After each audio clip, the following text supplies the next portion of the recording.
sur un thème qu'on apprécie de développer et d'évangéliser. On est toujours passionné chez Cawentech par ces sujets de villes nouvelles et nouveaux services, mais aussi parce que EDF a une action assez générique d'assistance aux PME qui développent des solutions de ville innovantes, de technologies innovantes. Et on a participé à un concours EDF Pulse avec 400 entreprises, avec beaucoup d'assistance au développement, marketing, à apprendre à communiquer, avec l'aide justement des équipes de stratégie d'EDF.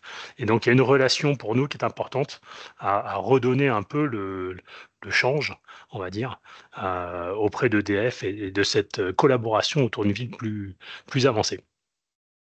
Alors, je vais aborder la Smart City avec un petit volet, une expérience teintée de notre historique Cawentech. On est une société Ah, d'une dizaine de personnes qui a maintenant 13 ans, même plus de 13 ans d'existence. Et on a travaillé au départ sur tout ce qui était capteurs intelligents, ville intelligente, mettre des capteurs sur des lampadaires qui permettaient de détecter tout ce qui bougeait sous les lampadaires pour adapter l'éclairage, pour compter les voitures, pour faire différents services. Et à travers ces services de ville intelligente, on a pu participer à plein d'ateliers, à des collaborations avec des villes et dresser un panorama de ce qui nous semble viable, pas viable, et puis pouvoir travailler justement sur ces sujets. Alors, je vais vous projeter quelques éléments de support. Hop là. Hop. Je reprends ma fenêtre. Je vais y arriver. Hop. Pardon. Voilà. Vous avez mon écran? c'est en train d'arriver là. Il faut que ça traverse l'Atlantique. Voilà, c'est bon. Ah, c'est bon, Parfait. on le voit. Alors, il n'est pas en plein écran par contre, hein. Oui, alors j'essaye de voir pour le passer en... Attendez, je vais juste le départager, je reviens. Hop là, je Pas le de remets. souci. Hop. Hop. C'est toujours les outils un peu particuliers quand on partage des écrans de PowerPoint. Hop, et je le repars.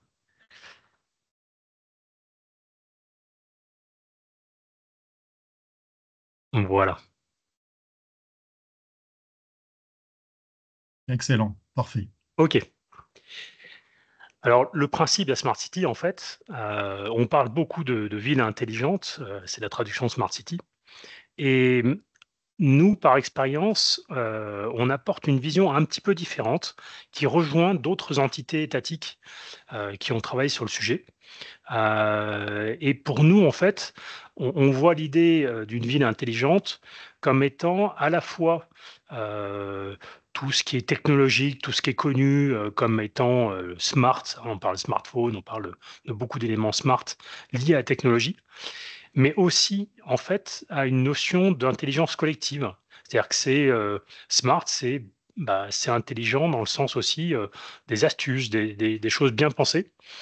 Et le CEREMA, qui est donc une branche qui s'occupe de différentes activités, entre autres sécurité routière, a défini de manière assez intéressante la Smart City en disant c'est quoi la Smart City? Il s'agit d'une part de penser effectivement technologie, high-tech, voiture intelligente, autonome, tout ce qu'on pourrait mettre sur le mot smart, smartphone, application mobile, tout ce qui va être lié à Internet et à la ville connectée, hein, c'est souvent assimilé à la Smart City. Mais en revanche, on oublie souvent, et la réalité du terrain, c'est que smart, c'est une chose, mais city, c'en est une autre. Et c'est quand même pas mal opposé. C'est-à-dire que apporter le service pour tous, il faut penser que une ville, pardon, hop là, une ville, c'est énormément de besoins différents et que les humains ont des besoins au jour le jour qui sont vraiment leur quotidien. Et il faut penser en fait les services pour tout le monde. Qu'est-ce qu'on peut apporter au public qui améliore le service et rendre la ville et la vie, en fait, on va dire la vie quotidienne, plus intelligente. Donc on sépare 2 choses, une vie quotidienne plus intelligente et c'est là-dessus on aimerait insister. C'est dire tout ce qui est technologie, c'est bien, mais il faut vraiment penser, utile et penser à apporter quelque chose centré sur les usages publics et également ce qu'on appelle low tech, et je trouve très bien cette définition low tech, c'est-à-dire que c'est pas la technologie. En fait, il y a des services smart qui sont des trucs tout bêtement, de bien penser un nouvel usage de quelque chose ou des nouveaux services qui n'ont pas forcément besoin d'amener de la technologie dans les mains des usagers. Donc ça, c'est quelque chose qui est important et dans un contexte où on veut sur des territoires, mettre de côté, hein, nous on a Cowentech, on équipe, Paris en ville intelligente avec plein de trucs, on équipe toutes les métropoles. Mais en fait, on s'est concentré au fil des années sur les petites villes pour apporter de l'éclairage intelligent, des solutions intelligentes sur des villes de 200 habitants en province et c'est là-dessus qu'il y avait le plus de retombées et de besoins et c'est là-dessus qu'on a développé cette, volonté de pousser le smart. Et en fait, la smart city, je disais, en fait, il y a la technologie, hein, le smart, j'en parle pas trop, ville connectée, bon, tout le monde voit un petit peu ce que c'est. Mais comment est-ce qu'on peut, rendre ça concret et apporter des nouveaux services utiles à tout le monde? En fait, il faut penser la ville, sous 2 aspects.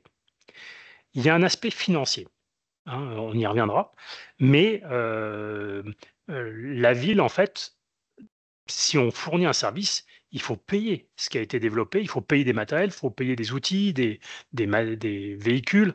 Donc, c'est de l'argent public. Et cet argent public, il est investi avec une certaine durée de vie de projection, un amortissement. Est-ce que c'est on achète un service qui dure 1 an? Est-ce que c'est un mobilier urbain, je sais pas, pour garer des vélos et empêcher qu'ils soient volés? Bah, c'est quelque chose qui va être acheté et rendre la ville plus praticable pour les vélos et ça peut durer 10 ans pour un mobilier urbain.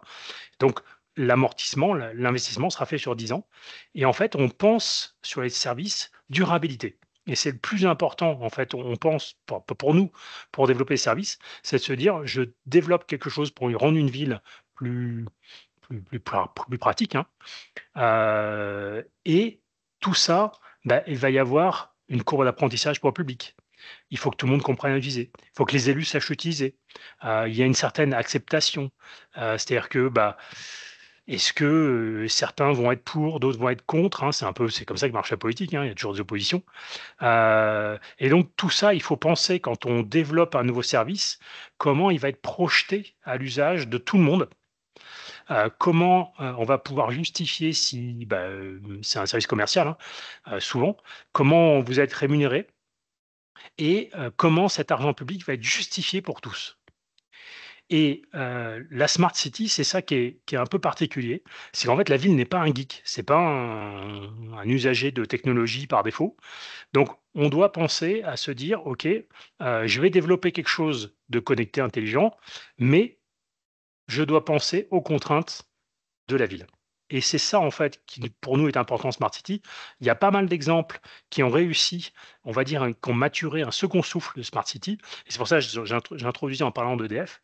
EDF a développé pas mal de services intelligents, et des processus d'innovation interne qui sont différents aujourd'hui comme finalité, comme projet, de ce qu'ils étaient au début. Et en fait, les PME, au jour le jour sur smart city sont dans le même contexte.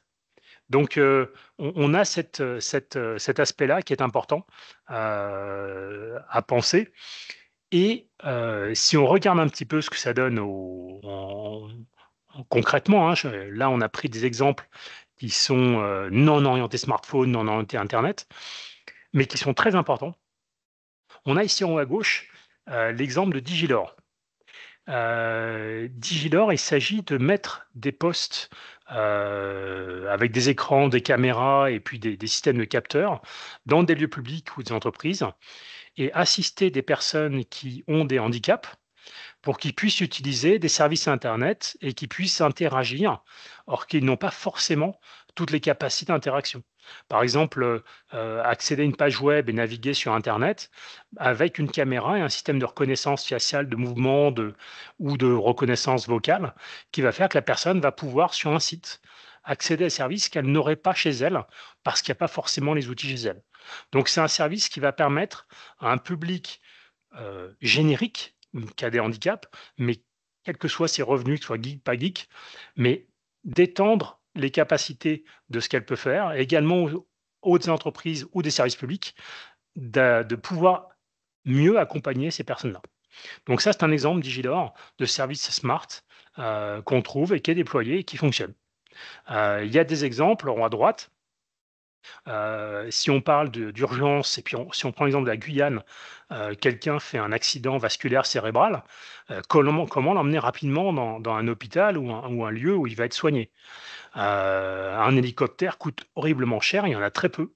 Donc du coup, bah, il sera difficile d'en avoir un. Mais maintenant, il existe des hélicoptères autonomes, donc ils sont démontrés, ils commencent à être homologués. Il y en a qui commencent à être vraiment commercialement utilisés en Chine pour l'instant. Airbus est un des leaders là-dedans et le principe, c'est de prépositionner des espèces de drones, qui sont électriques, qui n'ont pas de pilote et qui du coup, peuvent être pas très loin, d'une ville et en cas d'urgence, ils vont à un endroit et un infirmier peut très bien embarquer quelqu'un, embarquer avec la personne et être automatiquement emmené à un site, d'hôpital. Donc c'est un service smart parce que c'est des systèmes d'intelligence, c'est des systèmes connectés. Il faut connecter ça par satellite et pouvoir assister le pilotage à distance de ce genre d'engin. Mais c'est un futur qui apporte des services de sécurité là où bah, ce serait très difficile et peu économique de le faire aujourd'hui, et qui plus est, un hélicoptère coûte très très cher à essence par rapport à un système électrique à entretenir. Encore d'autres services où là on est un peu plus sur l'IA et des choses qui sont dans les, on va dire, dans les tendances, dans les buzz qu'on voit couramment.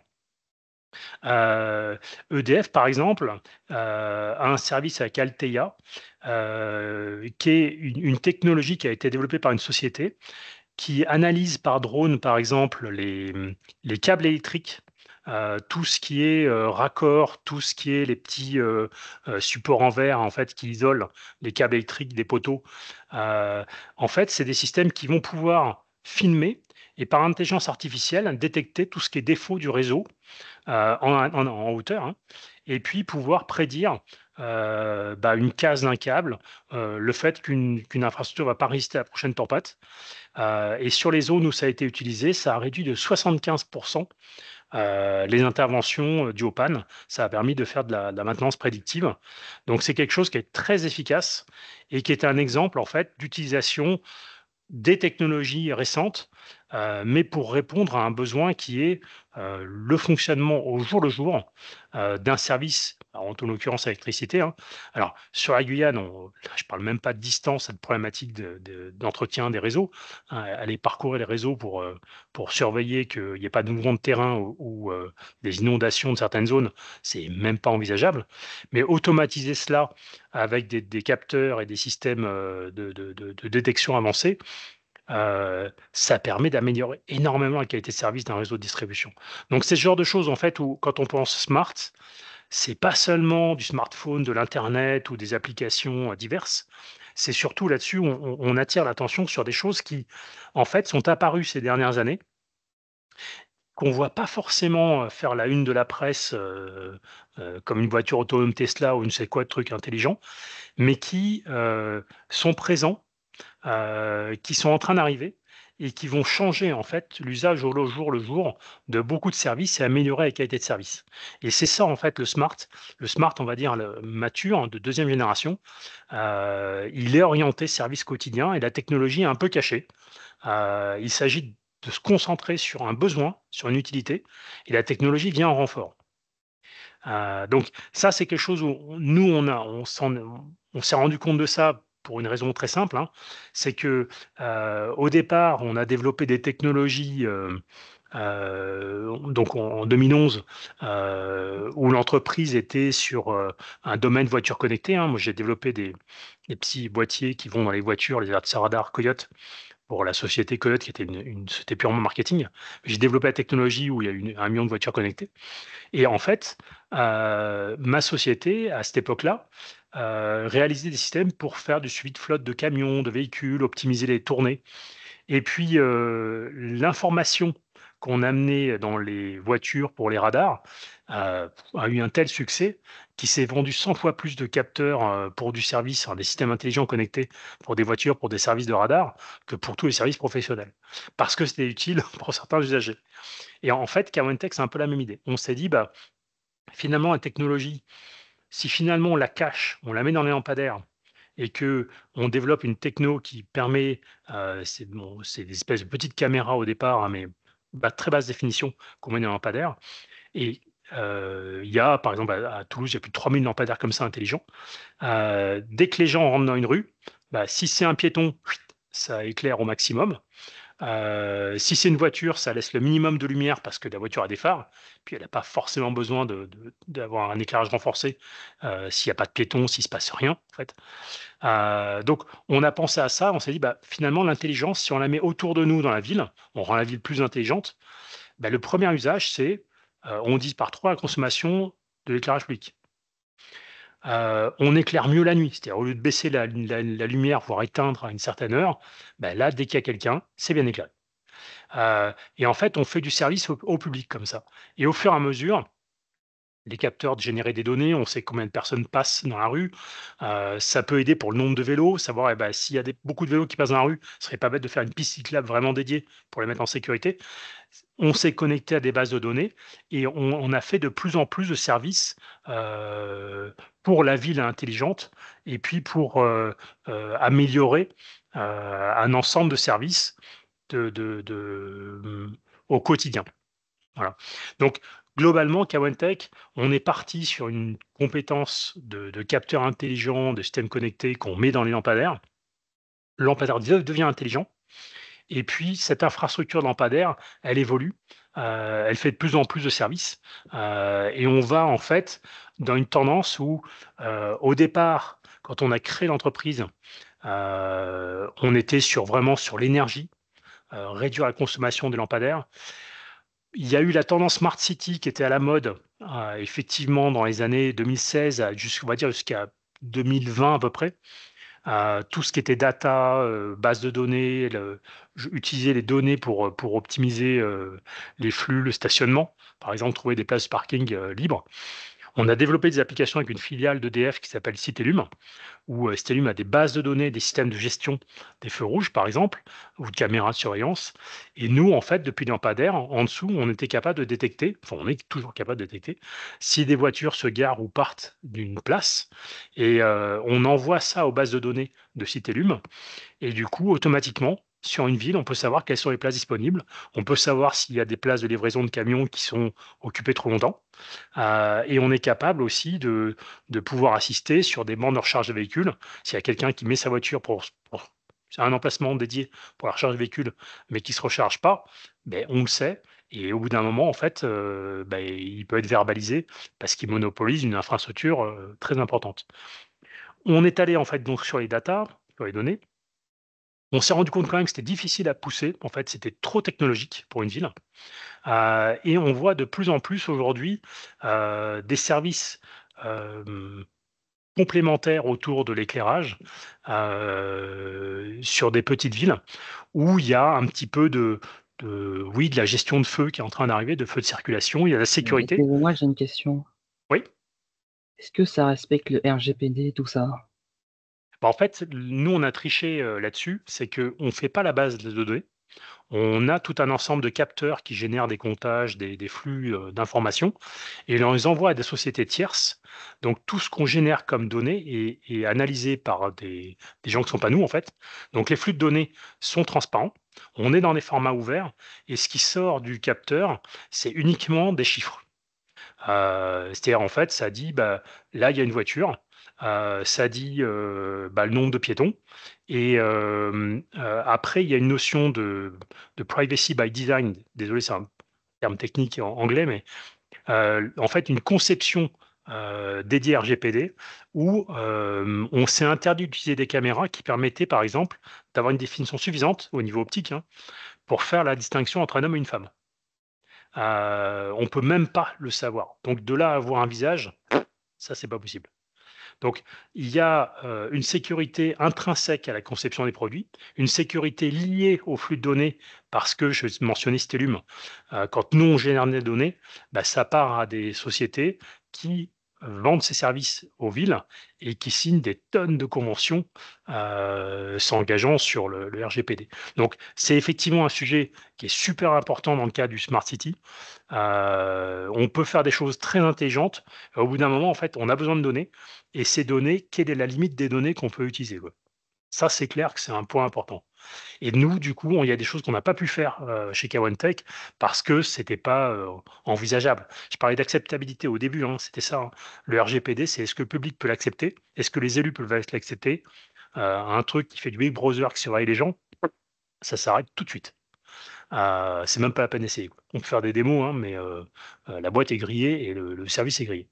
Donc, c'est là où il y a, je parlais de service public au début et d'acceptabilité, c'est effectivement une question à ne pas oublier, apporter un service que tous vont accepter, quoi. Et à la fin, dans ce genre de solution, nous, on est parti de vraiment de capteurs intelligents et maintenant on évolue, on a un accord avec les opérateurs télécoms, hein, par exemple avec Orange, où on embarque des stations de téléphonie cellulaire miniature. C'est, ça fait 20 centimètres par 20 centimètres, hein, c'est tout petit, c'est un peu plus gros qu'une borne Wi-Fi. Et en fait, les bornes nouvelle génération 5G permettent d'apporter de la connexion au débit pour des téléphones, l'Internet, partout. Et ils sont directement montés en haut des lampadaires. Et on assure en fait que le lampadaire est fonctionnel, qu'il est alimenté, que voilà. Donc on est parti d'un besoin qui était vraiment des capteurs intelligents, question RGPD, hein, effectivement data, et on a glissé en fait sur l'énergie, sur l'optimisation des flux de mobilité, et puis utiliser physiquement le poteau d'éclairage en assurant qu'il est alimenté, en assurant qu'il est connecté à un réseau Internet, et puis en étant capable une fois qu'on l'avait cartographié, qu'on sait où il est, on sait à quelle distance il est des façades d'immeubles, par exemple, pour dire bah, il n'y aura pas d'antenne à moins de 25 mètres des gens. On est capable en fait de participer à un écosystème qui fait évoluer la ville. Donc c'est ça un petit peu l'idée pour nous, K1Tech, c'est d'une data et quelque chose qui est très intelligent au départ, on a glissé et on s'est rendu compte que au fur et à mesure, que ce soit nous, hein, ou d'autres sociétés qui étaient au départ sur le Smart City, qui ont évolué, hein, on est allé de plus en plus sur du service final et un peu moins, en fait, on cache la partie technologique. C'est vraiment le leitmotiv qui nous anime aujourd'hui.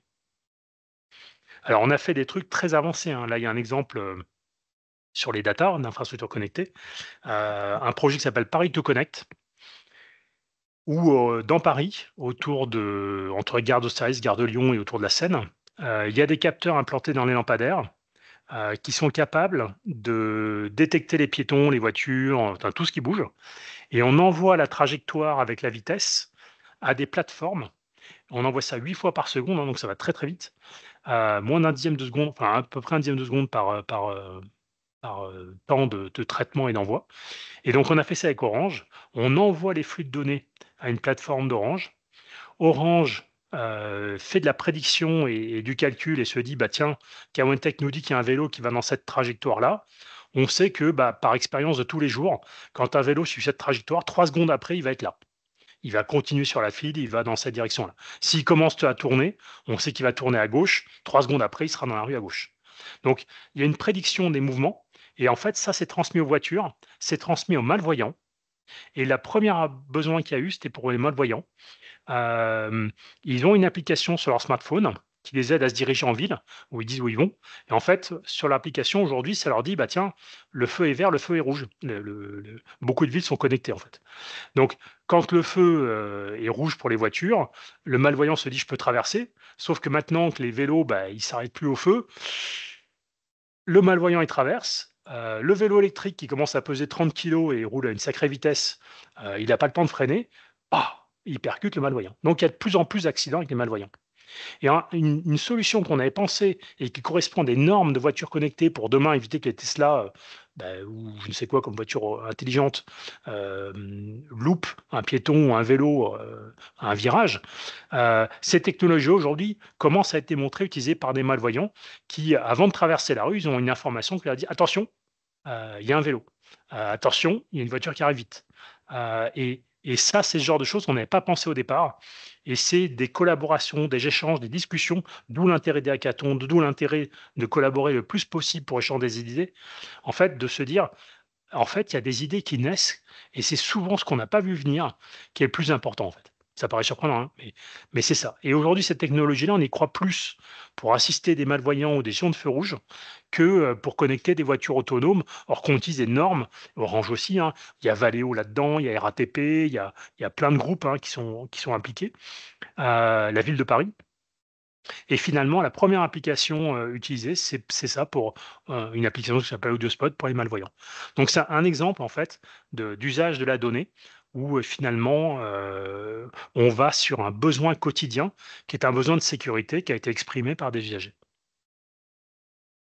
Voilà, donc globalement en fait, nous, enfin, de par l'expérience qu'on a, hem, on résume un peu cet aspect, technologique en disant: «Il faut penser à interopérabilité». C'est-à-dire que quand on génère des données, quand on fait un service, quand on fait quelque chose, je prends l'exemple des malvoyants tout à l'heure, juste un instant, si on se dit qu'on fait quelque chose et qu'on le fait avec d'autres, en fait, les autres avec qui on le fait vont permettre de pondérer. Bah, parfois, on a une idée, ouais, non, en fait, c'est pas super réaliste. Donc, on se dit, bon, vaut mieux aller faire ça, vaut mieux, voilà, ou décider un prix, ou est-ce que le prix et le service va être accepté par tous? Est-ce que les élus vont le comprendre? Est-ce qu'il y a une ville va être capable de l'acheter? Quel budget? Comment? Et en fait, en travaillant avec d'autres, en développant un écosystème, on évite de partir sur des choses qui sont trop smart, on va dire. Trop futuriste. Et l'interopérabilité sur des questions comme RGPD, si par exemple le Kawentech génère des données, c'est par exemple, hein, c'est très concret, quand on génère des données, on fournit les protocoles à nos partenaires, on dit ce qu'on envoie et ce qui sort de nos capteurs avec le format des données, et s'ils veulent, ils peuvent recevoir les flux des données sur leur propre serveur. Comme ça, ils savent exactement ce qui passe. Et l'interopérabilité, ça nous permet de travailler et avec, la filiale d'EDF Citélum, qui est dans les villes intelligentes, hein, dans l'éclairage intelligent. On le fait aussi avec les concurrents, hein, Vinci, Eiffage, tout ce qui est éclairage intelligent d'Eiffage, c'est nous. On travaille pas mal de sociétés dans le domaine du génie civil et des travaux publics, sur ces flux de données et on envoie ces flux de données. Et l'interopérabilité, ça fait que finalement, pour un élu, le maire se dit: «Si alors, si j'achète du Kawentech, bon OK, j'achète du Kawentech, c'est une petite société, je la connais pas. Allez hop, mais demain, j'achète un service d'une autre société et puis, en fait, moi, je vais imposer mon format de protocole, je vais imposer ma base de données et donc tous ceux qui voudront faire du service de gestion d'éclairage public, de comptage de voitures, ils devront générer des données qui marchent avec mon logiciel, avec ma plateforme web. Donc si moi, je mets de l'argent, si je mets, 5 000 € pour acheter une plateforme internet, pour ma ville et ben, en fait, je peux faire Kawentech et peut-être 5, 6 autres sociétés. Et c'est ça, en fait, l'interopérabilité. On parlait de durabilité au début, hein, je reviens là-dessus. Durabilité, ça veut dire que, quelqu'un qui va investir dans un outil de ville intelligente, il va se dire: «OK, je travaille avec vous, OK, il y a une nouvelle société, il y a une start-up, il y a une équipe là qui a une bonne idée, j'aimerais bien les aider. En revanche, s'ils se loupent, s'ils sont deux, trois et que ça s'arrête, je suis au milieu du pont, j'ai annoncé ça aux citoyens, j'ai annoncé à tout le monde, à la presse et en fait le truc, il marche pas.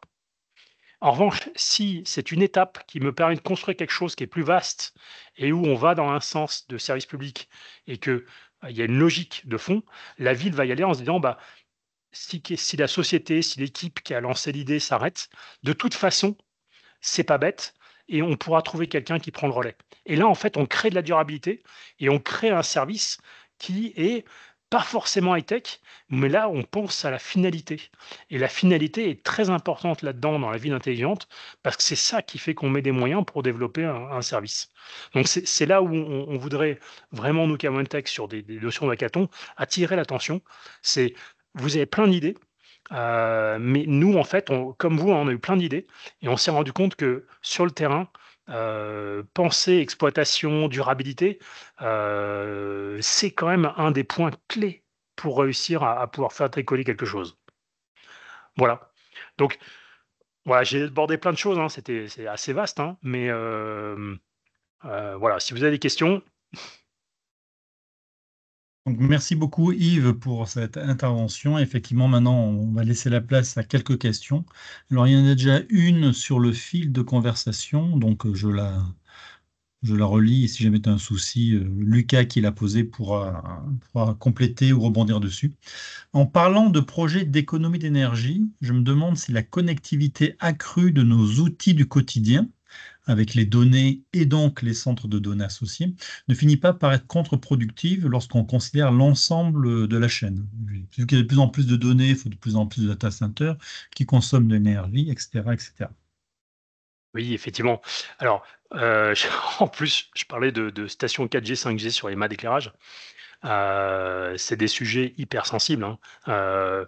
Aujourd'hui, je dirais, ce que je vais dire est assez polémique, hein, mais d'un côté, certains acteurs de l'innovation, des serveurs internet, de l'IA, disent que finalement, ils vont réussir à maîtriser ça. Nous qui sommes électroniciens, qui bâtissons des matériaux électroniques intelligents embarqués, euh, on voit une énorme différence entre ceux qui sont dans des data centers alimentés avec des réseaux électriques permanents et ceux comme nous, on a des puissances limitées, on est limité à 3 watts pour un capteur intelligent. Dans certains cas, ça fonctionne sur batterie. Et on dépense, allez, quand on développe un logiciel, on dépense 2 fois plus d'argent pour réduire sa consommation et optimiser l'algorithme que juste pour faire un logiciel qui marche. Donc, euh, si on ne fait pas attention, si on continue en fait à laisser des applications bouffer des gigaoctets de mémoire, euh, à être des empilements de bibliothèques de langages différents et de trucs qui sont racolés les uns les autres, ouais, ça peut déraper. Donc, il n'y a pas encore de code de bonne conduite. Il commence à y avoir, il faut le savoir, dans les data centers, quand nous on a nos machines maintenant, il y a un prix en fait de l'hébergement qui prend en compte la consommation. Et le prix il est en train d'augmenter très nettement avec la consommation et pas de manière liée au kilowatt, hein. C'est vraiment en fait une espèce de pénalité parce qu'un data center, ce n'est pas que l'alimentation des machines, c'est la climatisation, c'est beaucoup de choses liées à l'énergie et qui savent qu'ils ont un problème. Donc on commence à voir sur toute la partie donnée des opérateurs de base enfin, d'infrastructure, on va dire, de data center qui prennent ça en compte, hein. Donc c'est sûr qu'il faut faire quelque chose. Ok, merci Yves. Alors je regarde pour l'instant, il n'y a pas d'autres questions, il n'y a pas de main levée. Moi j'avais juste une question par rapport à une intervention que tu as faite. Tu as dit que grâce à cet éclairage intelligent, hein, où justement on diminuait ou on faisait varier la luminosité par rapport un peu au trafic, hein, piétons, de voitures dans les rues, on pouvait réduire de 30% la consommation. Et quand tu parles de 30% de réduction, c'est qu'on était déjà en technologie LED et par rapport à cette technologie LED, on peut encore gagner quelque chose dessus. C'est bien ça. Oui, alors c'est même pire que ça en fait. Il ne reste que 30% de consommation. Donc pour donner un petit peu le principe, en fait, et c'est pour ça, hein, on parle de Smart City au début de Kawentech, on est parti de ça comme idée, comme notion, hein. C'est un pari quand on a créé l'entreprise. Comme vous, hein, vous réfléchissez à des idées et puis vous dites, OK, bah, voilà ce qu'on pourrait faire. On s'est rendu compte en fait que dans une rue, à partir de 8 heures le soir à peu près, il y a quasiment plus de pétons. Et à partir de 23 heures, vraiment, c'est mort. Pardon. Donc 80% du temps de l'année, quand il fait nuit, il n'y a personne sur un segment de rue. Je parle bien d'un segment de rue, hein. Si je prends 50 mètres de rue, il y a peut-être quelqu'un au bout de la rue, hein, mais sur 50 mètres de rue, 80%, il n'y a personne. Donc 80% du temps, si je mets la lumière à 10% de son intensité, il faut des luminaires à LED. Bon, alors aujourd'hui, 40 et quelques pourcents de la France, tu as LED, hein, et à partir de 2027, c'est obligatoire. On ne peut plus avoir de vieux lampadaires. Donc, les lampadaires à LED, on envoie une commande et c'est prévu dans l'alimentation, on la baisse à 10%, et puis dès qu'on détecte le piéton, on monte. Et en fait, les statistiques, quand on voit les statistiques, le pari qu'on a fait au début de la boîte, c'est vérifié. Donc, en disant 80% du temps, on est à 10%, quand on fait le calcul énergie, je passe les détails, hein, et ben en fait, on fait 66% d'économie d'énergie sur un lampadaire à LED. Ça veut dire quoi? Ça veut dire qu'un lampadaire à LED qui coûte je donne un chiffre à peu près pour donner des ratios, une soixantaine d'euros d'énergie par an, on descend à une vingtaine d'euros. Et ça, c'est ce que tous nos clients ont en métropole, que ce soit à Toulouse ou même à Paris, on n'a pas autant parce que ça vit beaucoup la nuit. À Paris, on a 52% d'économie d'énergie. Donc ça, c'est important. Et puis l'autre point qui est assez important, c'est que certaines villes aujourd'hui éteignent à 23 heures.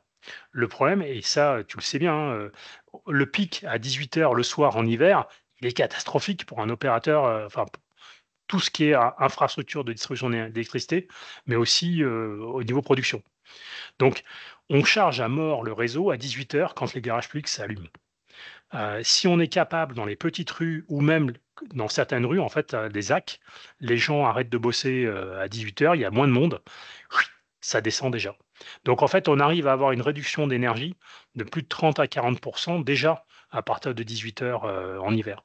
Donc ça, c'est des choses où ça fait partie des besoins à exprimer par les élus. Non seulement financiers, mais aussi parce qu'il y a parfois sur les contrats d'énergie un impact sur la consommation pic à certaines heures, comme les contrats d'impôt d'ailleurs. Voilà, donc il y a, pour répondre, hein, oui, on fait une économie énergétique qui est de 66%, et en plus, on réduit le pic en hiver. Ok, merci pour ces clarifications. Alors, est-ce que quelqu'un a encore une question? Oui, je vois qu'il y a deux questions. Alors, la première, c'est Lucas. Vas-y, Lucas, on Oui, t'écoute. c'est moi. Au fait, ça se passe comment au niveau cybersécurité? Parce que le problème est que la vie soit tous connectés, véhicules, vélos, téléphone, tout tralala, il peut y avoir des cyberattaques. Oui. Alors oui, hein, euh, ouais, c'est même le risque, c'est d'injecter. Alors je vais illustrer un cas concret hein, pour tout le monde. Imaginons qu'on ait une voiture autonome ou même un bus autonome, RATP, hein, c'est le cas. À Paris, il y a un bus autonome qui va de la gare d'Austerlitz jusqu'à la gare de Lyon. S'il n'y a pas de métro direct, il n'y a rien. Donc c'est un bus autonome qui est en service en expérimentation enfin, régulièrement maintenant. Imaginons, on envoie des faux piétons, ou alors on dit, bah tiens, attention, il y a une voiture à gauche, ou on efface une voiture à droite, et la navette, bah, elle va tourner, elle risque de toucher un véhicule. Donc aujourd'hui, pour ça, je parlais de données tout à l'heure, il est évident qu'une société comme nous, en fait, on a une notion, on a des compétences en cybersécurité, mais jusqu'à la partie sécurité, trop dangereux pour une boîte comme nous, trop dangereux pour une PME. Donc en fait, on a adopté des technologies automobiles, et c'est là où je parlais d'interopérabilité, hein, et ça illustre votre propos. À un moment donné, on peut faire des services de données où on a une compétence. Moi, je suis ingénieur système et réseau de formation, hein, je fais une école d'ingénieur au départ. Euh, on peut avoir des compétences dans une société de cybersécurité, mais à un moment donné, il va falloir montrer patte blanche. Il va falloir en fait se dire, OK, on n'est pas tout seul à être concerné. C'est des données publiques. Et donc, il va falloir que on laisse d'autres regarder ce qu'on a fait et qu'on s'adapte éventuellement à des protocoles que d'autres ont posés. Et là, dans le secteur, je prends l'exemple d'Orange hein, pour la démonstration à Paris. En fait, tout ça, ça a mis 8 ans d'être développé. C'est tous les constructeurs auto qui ont développé le protocole. C'est une norme européenne qu'ont adopté les Américains et l'Asie, étonnamment. Et tout ça est archi contrôlé en cybersécurité avec plusieurs niveaux de sécurité. Donc, une société comme nous, bah, finalement, on s'est dit, OK, vaut mieux s'aligner sur des protocoles que d'autres ont imaginés. Et puis, l'industrie, dès qu'il s'agit de sujets un peu sensibles, elle a déjà travaillé sur ces sujets-là, quoi. Il y a beaucoup de gens qui travaillent sur ces sujets.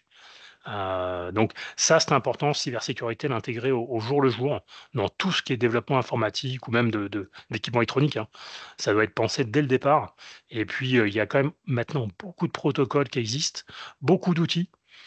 On arrive à faire son marché pour réussir à comprendre et puis mettre les briques qui vont bien, quoi. Mais ça nécessite des compétences en plus, ça c'est clair. Hmm. J'ai une autre question aussi. Attends, Lucas, il y avait des gens qui avaient aussi posé la question, qui avaient levé la main. Ah Donc, d'accord, je laisse. voilà. Donc, vas-y, Gutenberg, et ensuite Lucas reviendra avec une deuxième question. Oui, bonjour. D'ailleurs, merci pour cette présentation. Moi, j'aurais une petite question, notamment on parle souvent justement de consommation, justement des lampadaires en question, mais ce serait pas plus intéressant pour ce type de système de passer à des lampadaires solaires, parce que justement, le fait de gérer justement la consommation avec des lampadaires solaires, on pourrait gérer de manière intelligente l'autonomie de la batterie. Donc aujourd'hui, est-ce que c'est déjà le cas? Vous avez déjà commencé à faire des tests au moins par rapport à cette partie-là, ou vous restez uniquement sur des lampadaires connectés au réseau? Alors, aujourd'hui, le solaire se développe pas mal, hein, mais je parlais tout à l'heure de coût et d'acceptabilité. On va parler de prix, en fait, et c'est ça qui va être le point décisif. À la base, un lampadaire solaire, ouais, c'est clair que sur le principe, il n'y a pas de consommation sur un réseau tiers, donc c'est parfait. Le souci, c'est que les batteries sont pas encore super propres. Donc, il y a dans le cycle écologique, il y a un souci sur la production de la batterie. Elle pèse lourd. Donc, il faut des boîtiers pour les embarquer sur les luminaires. Et puis, le panneau solaire lui-même, bah, il a une prise au vent. Il y a des territoires, et ça vous le savez, où le vent peut atteindre des pics considérables. Donc le panneau nécessite une fixation, un poteau très solide, du coup, hein, 1 mètre carré de panneau solaire, c'est une sacrée prise au vent. Donc finalement, le poteau, il faut le changer, il coûte plus cher, il faut la batterie, donc tout ça, ça fait que le lampadaire solaire va coûter assez cher. Combien coûte un lampadaire non solaire? La tête LED qui est en haut du poteau, actuellement, ça vaut dans les 200 € à peu près. Et la durée de vie, elle est 18 ans. Donc, si on regarde un lampadaire solaire, la durée de vie des batteries, c'est autour de 6-7 ans à peu près. Euh, pour une ville, ça va coûter beaucoup plus cher si elle regarde combien il coûterait d'aller passer un câble électrique, un petit, hein, parce qu'un lampadaire solaire aujourd'hui c'est 50 watts, c'est pas énorme. Elle passe un câble électrique dans le sol. Finalement, le coût de l'énergie, si elle met des systèmes pilotés, elle est à une vingtaine d'euros par lampadaire. Ça fait, allez, ça fait 200 € sur 10 ans. Euh, on n'arrive pas économiquement à amortir un lampadaire solaire. Donc, c'est bien des endroits où on n'aura pas de réseau. Donc là, on est hors grille, hors réseau. Oui, on va se mettre en solaire. Nous, on a des systèmes où on le fait avec, que ce soit Fonroche ou Suna Design, par exemple, avec qui on travaille. On a des systèmes où on peut les interfacer au lampadaire solaire. Mais c'est pas forcément économique. Là où il y a un câble, ouais, c'est quand même, ça coûte moins cher. Ok. D'accord, Merci. merci. Lucas, tu avais une autre question? Oui. Vous avez parlé de l'intégration de l'IA dans toutes ces infrastructures. Est-ce Oui. que vous avez pensé à collaborer avec Mistral? Alors j'allais dire, ils sont intouchables pour nous. C'est-à-dire qu'aujourd'hui, les outils qu'ils mettent en ligne sont déjà exploitables pour des entreprises comme nous. Les outils, en fait, sont des API. On a utilisé DeepSeek. Je ne dirais pas qu'on réduit l'usage des outils américains, mais si, en fait. Après, c'est open source, DeepSeek. Oui, c'est ça. Alors, c'est l'intérêt, c'est que c'est open source, hein, et on revient, et c'est très bonne remarque, hein. Là, vous avez 100% raison. C'est que autant ChatGPT, et puis voilà, par les temps qui courent, quand on fait des services pour les collectivités, tout ce qui est américain, c'est un peu moins, c'est un peu moins le vent en poupe. DeepSeek est open source. Mistral est français. Et ça marche très bien, Mistral. Et il y a des API, et en fait, tous ont des méthodes pour utiliser leur moteur d'IA qui sont similaires. Et en fait, on l'a utilisé pour un truc qui est assez étonnant, nous. Euh, Quand le maire d'une ville dit, je prends un cas d'usage, hein. Le maire d'une ville dit, bah tiens, mon éclairage public c'est à 23 heures. Mais le 23 de la semaine du mois prochain, il y a une kermesse, donc je veux rallumer la nuit, je veux que ça reste allumé. Et puis tous les mardis, il y a bowling. Pardon, pétanque. Donc il faut laisser allumer autour du terrain de pétanque. Et puis la salle des fêtes, bah, le samedi, elle est louée pour des mariages. Donc il va dire en fait à un système d'IA qu'on a sur smartphone pour gérer les lampadaires, il dit bah moi, comme je viens de le dire, euh, je veux que ce soit allumé la semaine prochaine de telle heure à telle heure. Je veux que, et ça génère automatiquement les règles d'allumage, d'extinction, de puissance, etc., etc., et ça envoie ça directement au lampadaire. Donc ça interprète la voix et ça génère un fichier avec un formatage depuis un moteur d'IA. Et aujourd'hui, on peut changer de moteur parce qu'ils ont des fonctionnements assez similaires. Et voilà, on l'utilise aujourd'hui pour ça.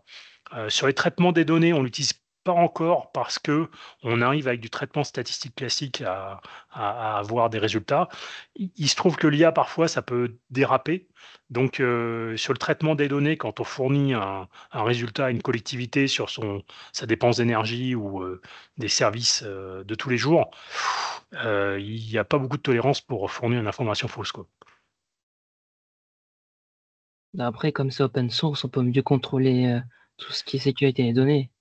Oui, pour la sécurité, je C'est suis un d'accord. avantage. Ouais, mais c'est plutôt en fait les modèles, en fait l'IA, ça permet de faire plein de choses, mais ça nécessite de bien comprendre et de bien surveiller, les dérapages. Ça peut générer des faux rapports ou des données qui sont pas forcément idéales.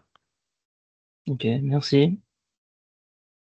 Alors, je n'ai pas vu d'autres questions dans le fil de discussion. Moi, j'en avais une, et tu m'en avais déjà parlé lorsqu'on avait préparé l'intervention pour ce webinaire.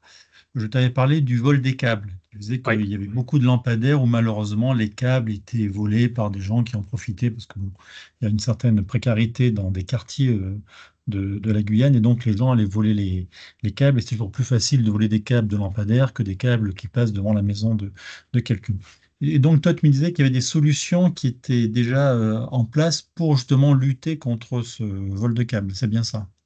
oui, alors depuis, on n'a pas fait exprès, mais une des villes, une des plus grosses villes, de province avec qui on travaille, qui s'appelle Saint-Sulpice-la-Pointe, dans le Tarn, ils ont 1600 produits à nous sur une ville de 9000 habitants et je crois que c'est mercredi de la semaine dernière, d'un coup, on voit disparaître un de nos capteurs et on sait qu'il a un certain type de message qui est envoyé et là, on voit que, bah, il n'est plus alimenté, or que les autres de la ville, qui sont à côté, sont alimentés. Donc d'un coup, il y a une poche où le réseau d'éclairage public n'est plus alimenté. On a appelé la mairie nous a dit: «Bah, tiens, non, on n'est pas encore au courant». Nous, on était sûrs. On a appelé, les gens qui sont en charge de la maintenance du réseau électrique, qui dit: «Ouais, on n'a pas d'alerte, mais bon, on va aller voir». Ils sont allés voir et les câbles d'éclairage public ont été sortis du sol. Il restait des bouts de gaine et les gars ont tiré ça avec des voitures. Ils ont déroulé tous les câbles qui étaient dans le sol. Ils ont piqué les câbles.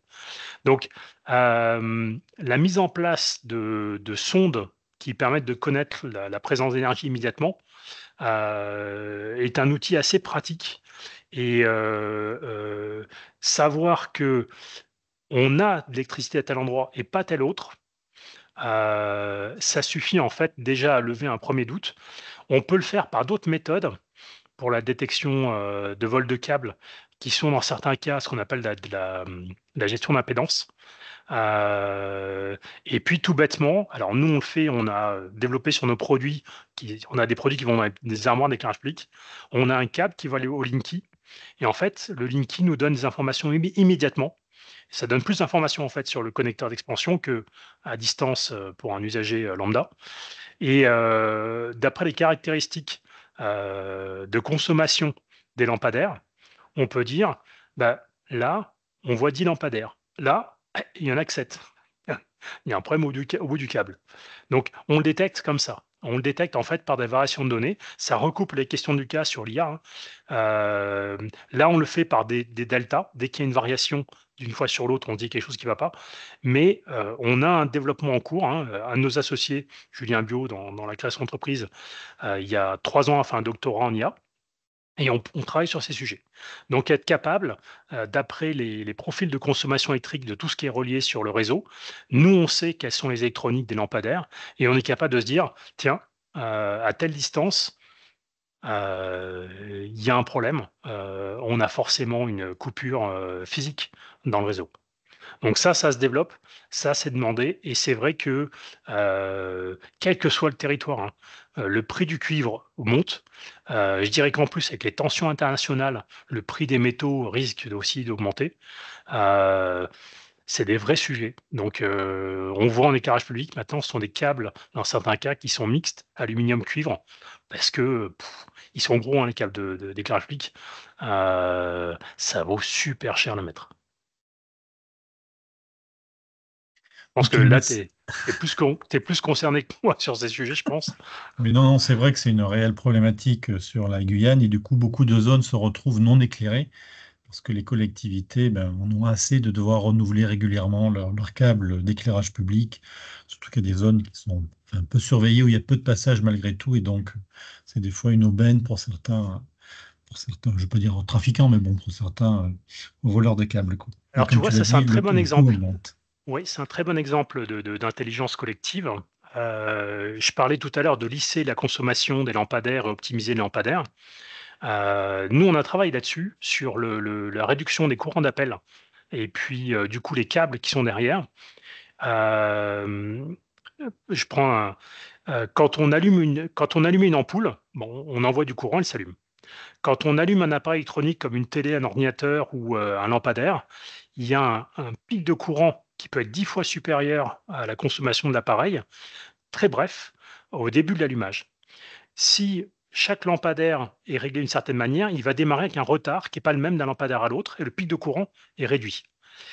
Quand on réduit le pic de courant, on peut mettre des câbles plus petits. Et quand on met des câbles assez fins, avec de l'aluminium à la place du cuivre, à ce moment-là, le câble, il vaut plus grand-chose quand on le vole. Et le gars qui le vole aujourd'hui, il sait très bien, avant de voler quelque chose, il voit un câble qui est gros, il va le voler, il voit un câble qui est plus fin, il sait que pour éclairage public, et ça, c'est le jeu en vaut pas la chandelle. Donc ça, c'est des choses où nous, on aide les communes là-dessus pour leur dire, bah, écoutez, pour votre éclairage public, on peut vous aider à réduire la consommation et à réduire la section des câbles si vous voulez éviter des risques de vol. Ça fait partie de la collaboration. Je parlais tout à l'heure d'écosystème sur la Smart City, tu viens de mettre le doigt dessus. OK, moi j'ai tel problème, bon, la technologie peut répondre ou pas, quelqu'un a une idée, on essaye, on voit si c'est viable économiquement. Alors c'est sûr qu'un câble plus petit, ça vaut moins cher qu'un gros câble. Et voilà, ça c'est des sujets, on essaye de travailler avec les collectivités pour leur donner l'exemple. Oui, alors effectivement, ce Kourou utilise du solaire. Heu, pour autant, il y a un aspect politique, hein. C'est qu'il y a des aides pour l'acheter. Mais normalement, avec du câble, bon, voilà, on rentrera pas dans le détail, hein, mais aujourd'hui, un câble aluminium, c'est irrécupérable au niveau retraitement. Ok. Merci Yves. Alors je vois qu'il est bientôt 23 heures sur l'Hexagone. Est-ce qu'il y aurait une dernière question? Sinon après je propose qu'on libère Yves ainsi que tous les participants à ce webinaire. Non, pas de dernière question. Lucas, Gutenberg, pas de questions pour finir. Bon, je pense qu'il se fait tard. Chancela, il est fatigué. Déjà 23 heures. Bon, moi, Oh, il m'a ça l'air va. en pleine forme, hein. Il m'a l'air en pleine Ouais, forme. vous Bon inquiétez pour pas. moi. Moi, c'est mon heure, vous inquiétez pas. Je suis pas encore couché. C'est bon pour moi. Merci beaucoup pour cette présentation et la réponse aux questions. Bah, merci. Bah, écoutez, en tout cas, c'est un plaisir et puis, merci Roland voilà, je crois beaucoup dans les actions comme ça. EDF a pas mal d'actions d'intelligence collective et nous, ça nous a aidés sur pas mal de sujets. Donc, voilà, au plaisir de travailler avec vous si vous avez des besoins, des questions. Voilà. Ok, merci monsieur. Merci. Donc, merci. Bon, donc je vous invite